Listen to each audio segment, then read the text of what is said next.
E whawhai ana te iwi o Ngāti Kauwhata, kia whakahokia ki a rātou te mana rangatiratanga o tō rātou whenua me tō rātou awa, arā ko te awa o Ōroua.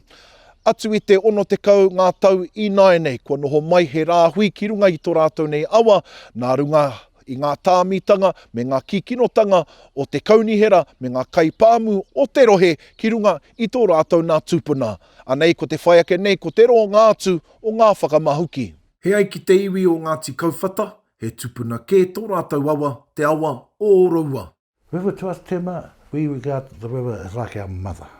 Right? She feeds us, she clothes us, she spiritualizes us, she helps us to be well, all those sort of things. So why would you put any of this toxin, why would you put any of this tūtai into your mother's veins?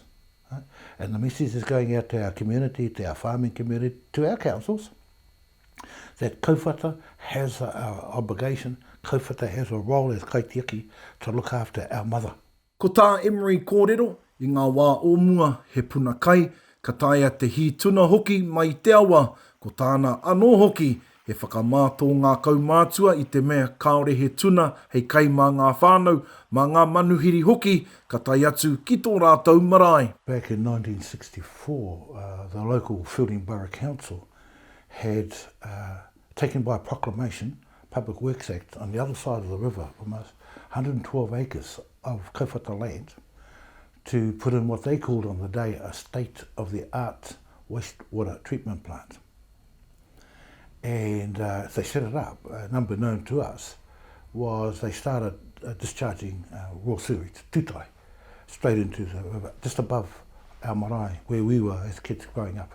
Ka tīmata te rere o te awa o Ōroua, mai ngā pai maunga o Ruahine, ka rere whakatetonga atu ki runga i te whenua, ka tūhono atu ai ki te awa o te manawa atu, ka rere kau atu rā ki te ākau moana, koira te whāroro, koira te tawhiti o tēnei o ngā awa tūpuna. Ka noho te kreme o Ngāti Kauwhata i raro i te paki rēhua o Manawatu ki Porirua, ko tōna aronga matua, ko te hokotanga atu o ngā whenua Mauri, mano heketea ne, mai i kāpiti ki te Manawatu. Ka noho hoki a Ngāti Kauwhata i raro i te kāhui o Ngāti Raukawa Iwi Confederation, ko tā rātou he tino whakahe i te hokotanga atu o e nei rawa. It showed us a pure mongrels, you know, and they were just dealing to our people in that way. And some of the legislation they were doing, and it caused one of our groups, Y972, to take a claim against the local government about their behaviour to us. Because here they were using proclamations, here they were using statements to deal to our people.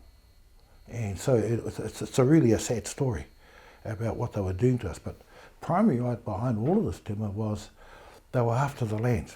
Ko tā Emery anō, e hia ana te iwi ki te whakarauora anō i te awa, e tae ai ngā uri te whai i ngā mahi a o rātou tūpuna. By the year 2040, Ngāti Kauwhata wants to be a strong, vibrant, knowledgeable, wealthy and healthy iwi.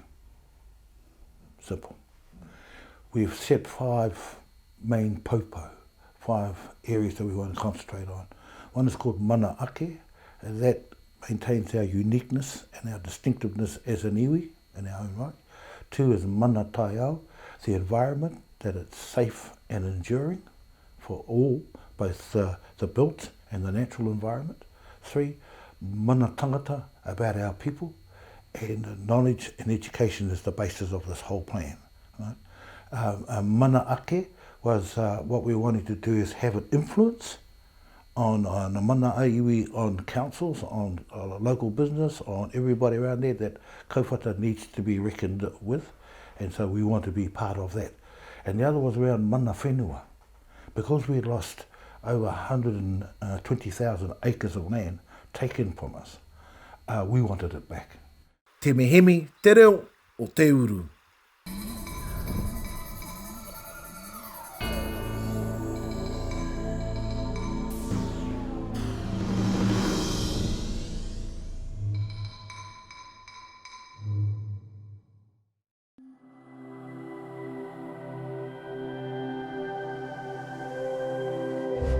Ko te reo, te take.